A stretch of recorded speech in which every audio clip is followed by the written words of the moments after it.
משה, עומר, אני רוצה לרקוד. L'Averad, émission du consistoire israélite de Marseille. Marc Mimoun. Bonjour à toutes, bonjour à tous, vous êtes donc avec l'émission L'Averad, l'émission du consistoire israélite de Marseille, l'émission de votre consistoire. Merci d'être à l'écoute de Radio GM et bien sûr de notre émission en particulier. Merci aussi pour tous vos petits messages que je reçois toutes les semaines, ce matin encore, pour nous encourager à continuer à faire ces émissions et à recevoir des invités de plus en plus prestigieux. Donc aujourd'hui, 187e jour de guerre au Proche-Orient, 187e jour avec nos otages qui sont toujours pris dans où on ne le sait pas vraiment. Peut-être que dans le courant de l'émission, on va avoir d'autres informations à ce sujet. Donc pour nous donner un petit peu de force, un peu de courage et pour appeler notre soutien inconditionnel à Israël, à son armée, à tout le pays et tout le peuple d'Israël, quelques notes de musique de Eyal Golan, Am Israël. עם ישראל חי, אם לא נשכח תמיד להיות מאוחדים. עם ישראל חי, בעליות בירידות גם בשעות הכי קשות. הקדוש ברוך הוא שומר עלינו, אז מי יכול עלינו? כי אין לנו עוד מדינה. תעשה שלום בינינו, שמור על ילדינו, כי לא אבדה האמונה. Voilà, merci Amy pour ce petit montage musical. Alors, il a été ambassadeur en France, ambassadeur d'Israël en France de 2006 à 2010. Il est aujourd'hui avec nous dans les locaux de la Radio Juive de Marseille. Monsieur Daniel Sheik, bonjour. Bonjour, et pas pour la première fois dans ces locaux, je les connais bien. Oui, j'ai bien compris. Vous nous avez même remercié de nous recevoir dans les locaux qui sont en préparation. Donc, merci pour votre gentillesse. Et nous avons aussi Stéphane Pontieux, un ami de toujours, puisque Keren Hayesod, je veux dire aujourd'hui, et je pense à une association incontournable du combat pour Israël. Et Stéphane, Bertine, Rachel, tous ces gens-là qu'on connaît bien dans la région, vous êtes toujours présents et bravo pour tout le travail que vous faites. Bertine, souvent, elle présente les héroïnes, mais je pense qu'elle en fait partie elle aussi. C'est une battante, voire une combattante pour l'État d'Israël. Et Stéphane, je sais que tu es toujours à nos côtés et tu es le président donc régional du Keren Hayesod. Bonjour Stéphane. Bonjour Marc, bonjour à tous les auditeurs de Radio JM. Voilà, donc aujourd'hui nous allons essayer de rentrer un petit peu dans le débat avec Monsieur Daniel Sheik. Alors vous le savez peut-être tous ou pas, mais Monsieur Daniel Sheik a été une des premières personnalités, une des premières personnes à prendre non pas conscience, mais à parler du phénomène des otages, chose qu'on n'avait encore jamais vue en Israël de manière aussi importante. Monsieur Sheik a eu l'intelligence de créer une association pour soutenir aussi bien les familles, aussi bien les otages. Il se bat jour pour jour, heure pour essayer, si Dieu veut aussi, de libérer ces otages. Monsieur Daniel Sheik, est-ce que vous pouvez nous dire aujourd'hui où en est l'évolution de ces, a priori, 139 otages qui seraient toujours entre les mains du Hamas? Alors, d'abord, ce n'est pas moi, ce n'est en fait pas une personne qui a créé cette association vraiment unique qui s'appelle, qu'on appelle en français le Forum des familles des otages et des personnes disparues. C'est comme si c'est sorti de la nature le 8 octobre autour d'un noyau de quelques familles de personnes qui étaient présumées kidnappées, présumées otages, personne ne savait avec certitude. Et bon, vous et nos auditeurs connaissent un peu Israël. Le bouche à oreille a travaillé si vite que en 48 heures, il y avait littéralement des centaines de bénévoles qui s'étaient présentés dans ces locaux, les bureaux de quelqu'un. Et quand je dis des bénévoles, il y avait parmi eux quelques-unes des têtes les plus brillantes d'Israël dans le domaine juridique, médical, de la négociation, des stratèges en communication, etc. Et puis, grâce, en fait, comme toutes les bonnes choses dans ma vie, grâce à mon épouse, Émilie Moati, l'ancienne députée du Parti travailliste, qui est allée voir sur les lieux qu'est-ce qui se passe et qui a dit il faut qu'on crée un pôle diplomatique dans cette association. Et c'est ce pôle-là que je dirige. Et pour être honnête, depuis 6 mois, c'est quasiment tout ce que je fais, tous les jours. Nous en remercions tous, et puis je suis persuadé que de cette issue, il va y avoir quand même un jour ou l'autre une libération. Là, on rentre bientôt dans les fêtes de Pessa, où donc il y a eu la mer Rouge qui s'est ouverte, Faut l'espérer. où les Hébreux sont sortis de l'esclavage. J'espère que toutes ces femmes, ces hommes qui ont été violés, violentés, et j'en passe, pourront revoir le jour et dans de bonnes conditions, parce que je sais aussi que vous vous occupez après de la visite de ces otages, parce que je ne pense pas qu'on sort indemne d'une prise d'otage comme celle-ci. Bien sûr que non. Alors, l'organisation qui est, comme vous l'avez mentionné, est entièrement basée sur la société civile. Elle a été créée dans l'urgence. Je vous promets qu'à l'époque, il n'y avait pas une personne parmi les centaines de bénévoles qui pensaient qu'on serait là-bas plus que quelques jours ou quelques semaines. Et nous voilà, après avoir marqué il y a quelques jours ce triste anniversaire des 6 mois de captivité pour ces personnes. Mais il y a évidemment c'est plus de 110 personnes qui avaient été libérées au mois de novembre, qui ont changé un peu le regard et le sentiment chez les familles des otages qui restent. Très mitigé. D'un côté, c'est une lueur d'espoir. On voit, on peut toucher des gens qui s'en sortent. Mais d'un autre côté, ils ont appris les conditions effroyables dans lesquelles certaines de ces personnes, pas toutes, avaient été retenues. Et puis, dans la tête de ces gens, on commence à calculer. Si ceux-là sont revenus après 51, 52, 53 jours dans une condition physique et mentale tellement difficile, nous voilà à plus de 6 mois, c'est-à-dire ça s'est multiplié par 5. Vous imaginez que les familles sont dans une grande inquiétude, une grande détresse. Il faut dire que parmi les 133 otages, nous savons de manière confirmée qu'il y a un peu plus de 30 qui sont déclarés morts. Et les familles sont informées et ça a été rendu public, mais ça ne veut pas dire que tous les autres sont vivants et en bon état. Donc le mystère reste... Ouais, c'est vraiment douloureux même d'en entendre parler, d'en parler, c'est encore douloureux. Des fois j'ai envie de me réveiller et me dire mais c'est un cauchemar, c'est pas possible, quoi. Je veux dire, je crois malheureusement, c'est horrible ce que je vais dire, mais que le Hamas a trouvé le point faible, puisque chez nous un corps ou un être vivant est aussi important à nos yeux. Donc ils savent qu'on fera tout pour les récupérer si Dieu veut. Oui, alors moi je suis un peu hésitant avec le terme tout, parce que tout c'est trop. Si on vous demande de démanteler l'État d'Israël, non, bien sûr que non. Mais est-ce qu'il faut faire des choses pas toujours raisonnables pour sauver ces vies ? Je le pense. Je pense que ces familles ont été plongées dans cette situation à cause d'une défaillance de l'État. Peu importe à qui la faute maintenant, c'est pas du tout le sujet. C'est pas du tout mon sujet maintenant.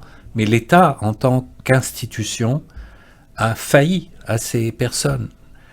Et il a failli dans peut-être le paragraphe numéro 1 de ce fameux contrat entre l'État et ses citoyens. C'est de garantir leur sécurité. Et une fois la faute arrivée, il faut la réparer. On doit ça à ces familles. On ne peut pas les laisser pour compte une deuxième fois. Et donc, il va falloir faire des choses désagréables et douloureuses qu'on aurait préféré ne pas faire pour sauver ces vies, pour les rapatrier. Je dirais même que moi, j'aurais préféré que on l'aurait déjà fait. Mais bon, je veux bien que c'est compliqué. C'est difficile de négocier avec une organisation terroriste comme le Hamas, mais l'effort doit être plus que raisonnable. Monsieur Sheikh, je reviens vers vous dans quelques secondes. Je vais laisser la parole à Stéphane. Stéphane, donc Monsieur Sheikh nous parle de ce qui se passe en Israël. Et vous, à travers le Keren HaYesod, avec toute l'association, vous avez eu cette idée quand même assez exceptionnelle, assez émouvante, de créer ces soirées qu'on appelait les soirées des héroïnes. Et grâce à toi, Stéphane, et à toute ton équipe, on a pu écouter c'était le 13 mars, je crois, à Marseille. Le 12, Hein, le 12 mars. on a pu écouter une dame qui avait passé 52 jours en otage, qui est venue avec ses 3 filles, dont le mari est toujours en otage. Raz Ben-Ami. Exactement. Donc, après cette soirée, je te promets que on n'est plus pareil. C'est-à-dire on relativise toute notre vie. C'est-à-dire que tout ce qui nous paraissait indispensable ou essentiel devient complètement secondaire par rapport à l'écoute de cette personne. Et vraiment, je tenais à remercier au nom de toute la communauté, pas que mon nom, le Keren HaYesod pour ces soirées héroïnes que vous êtes en train de réaliser. Et je vais peut-être te laisser parler des prochains rendez-vous qui ont lieu dès ce soir d'ailleurs, avec d'autres personnes qui vont parler et témoigner. Peut-être que M. Sheikh pourra nous parler de ces personnes qui seront là dès ce soir. Oui, absolument. En fait, ce sont des soirées qui sont organisées par Bertine Lahave, la déléguée du Keren HaYesod pour le sud de la France. On organise ces soirées selon 2 formats. Soit un format élargi dans une grande salle, comme tu le rappelais Marc, qui a eu lieu le 12 mars au Newport, où nous avons reçu plus de 220 personnes, autour de la famille Ben-Ami. La famille Ben-Ami, c'est... on touche du doigt l'histoire. C'est-à-dire que... lire des choses dans les journaux, regarder les actualités à la télévision ou les faire défiler sur son portable, c'est une chose, on est touché évidemment. Mais là, on vient voir dans la réalité le drame incroyable, inimaginable qu'une famille peut vivre. Je vais le raconter très rapidement. La famille Ben-Ami, c'est un père, une mère et 3 filles. 3 filles qui ont entre 18 et 27 ans, ou 19 et 27 ans. Le père et la mère sont enlevés le 7 octobre. Les 3 filles restent seules. Je ne sais pas si vous vous imaginez, en tant que parents, vos enfants qui restent seuls sans vous pendant 54 jours. Les filles sont d'une résilience exceptionnelle. Elles nous ont délivré des témoignages bouleversants le 12 novembre. D'autres familles vont continuer à nous en délivrer ce soir au Bossé, chez le docteur Israël, demain à Aix-en-Provence au Pinchina, samedi 14 à Marseille, dimanche 14 à Marseille et lundi 15 à Toulon. Donc n'hésitez pas à nous contacter au Keren HaYesod si vous souhaitez participer à ces événements, et ces événements sont bouleversants. On a Madame Ben-Ami qui a été libérée miraculeusement au bout de 54 jours, et son mari qui est toujours détenu, mais pour lequel on n'a aucune nouvelle. Et là, elle vous raconte sa captivité, les détails, le stress, la désinformation, parce que ce sont des spécialistes de la désinformation. Hein. Il y a une guerre psychologique qui est menée par le Hamas sur les otages, en leur faisant croire qu'Israël ne se mobilise absolument pas pour eux, que le monde entier ne se mobilise pas pour eux. Et Madame Ben-Ami, je vais en conclure, pour pas être trop long, elle nous a dit une chose, elle nous a dit mais merci, et ça nous a donné la chair de poule, c'est merci de vous mobiliser pour nous, parce qu'on a l'impression d'être vivants, on croyait qu'on était abandonnés, mais ce n'est pas du tout ça, et c'est important que nous nous mobilisions tous pour ce genre d'événement, que nous répondions présents, que dans les médias, que nous mettions tous systématiquement des commentaires positifs, dans chaque article, on a la possibilité de le faire sur Le Monde, sur Le Figaro, dans tous les grands médias, n'hésitez pas à mettre des commentaires, vous verrez, lisez beaucoup de commentaires, ça vous réchauffera le cœur sur ce que pense l'opinion publique française de ce qui se passe en Israël par rapport à ce que les médias nous livrent comme information. Alors pour revenir sur ces soirées, pour les soirées de dimanche soir, évidemment pour des raisons de sécurité, de discrétion, sur les affiches il n'est pas marqué le lieu, mais il y a un numéro de téléphone pour les gens qui veulent assister. Et croyez-moi, ceux qui n'ont pas pu assister, il faut se précipiter sur votre téléphone, téléphoner à Rachel au 06 64 89 55 13. Je répète, 06 64 89 55 13 pour réserver votre place. Ça vous donnera tous les détails de cette soirée. Monsieur Sheikh sera présent évidemment. Et puis évidemment, il y aura une personne qui a été pas libérés, mais dont je crois les enfants. Alors, c'est une histoire aussi d'une famille qui a été enlevée. Séparément le père et séparément la mère et 2 enfants. La mère et les 2 enfants ont été libérés au premier round de libération d'otages avec la famille de Ras Ben Ami et le père reste otage. Le père reste otage et ses parents qui seront là. Donc, les grands-parents de cette famille, Oui. qui seront là présents. Oui, absolument. Ce sont des gens formidables. Ces parents ou frères ou cousins ou amis qui se battent pour la libération de ces gens. Imaginez le courage qu'il faut pour encore et encore et encore répéter cette histoire. D'ailleurs, la famille les familles des libérés ou les libérés, comme vous en avez rencontré ici, sont rares, celles qui parlent. La plupart de ces otages libérés sont incapables de communiquer. Nous respectons totalement et entièrement leur volonté. D'ailleurs, la mère et les 2 petits-enfants qui ont été libérés, donc les parents de celui qui va parler à notre public du sud de la France dans les prochains jours, elle ne peut pas parler, c'est-à-dire elle est incapable de communiquer, et ce sont les parents, donc les parents qui sillonnent le monde, qui avec l'aide de notre association se présentent à des publics pour ne pas laisser cette histoire s'endormir.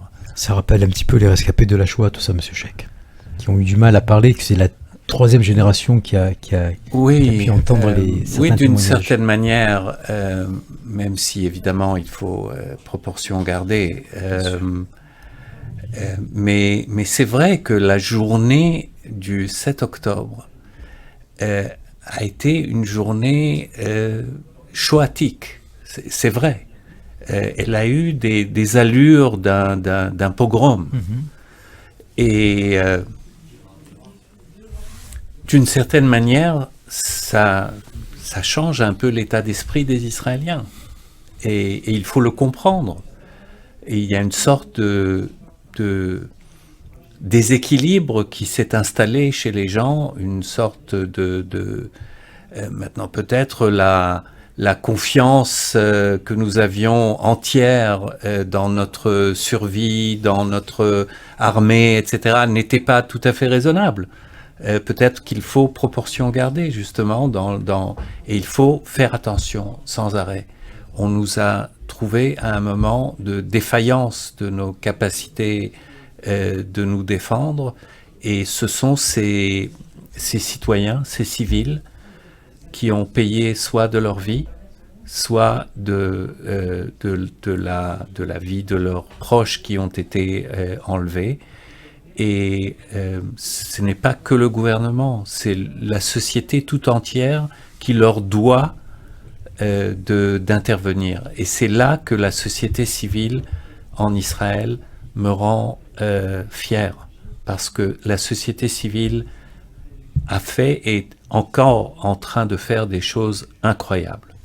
Depuis le 7 octobre, personnellement, je suis allé quelques fois en Israël, et c'est vrai qu'il n'y a pas une famille qui n'a pas été touchée par ces événements, par Quasiment. Un cousin, un voisin, un Quasiment. ami.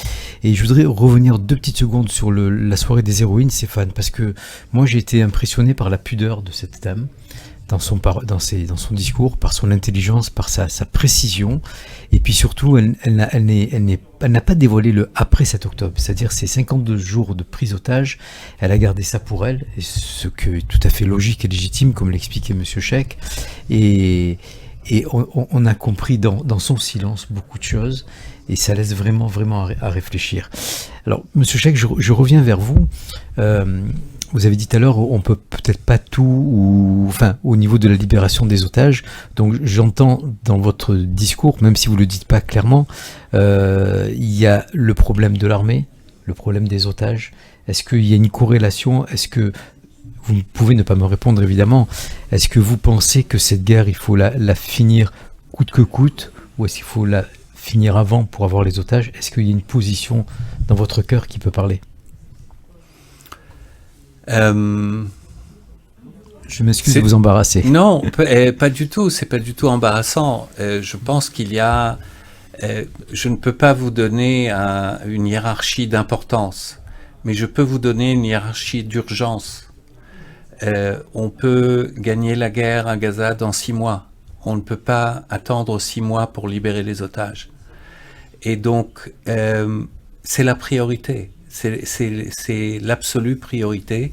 Nous avons vu des otages libérés après 50 ou 53, 54 jours dans un état physique effroyable.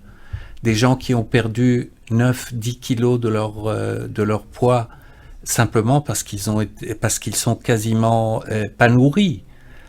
Et donc, on essaye de s'imaginer qu'est-ce qui se passe maintenant après plus de 180 jours. Donc, il y a urgence.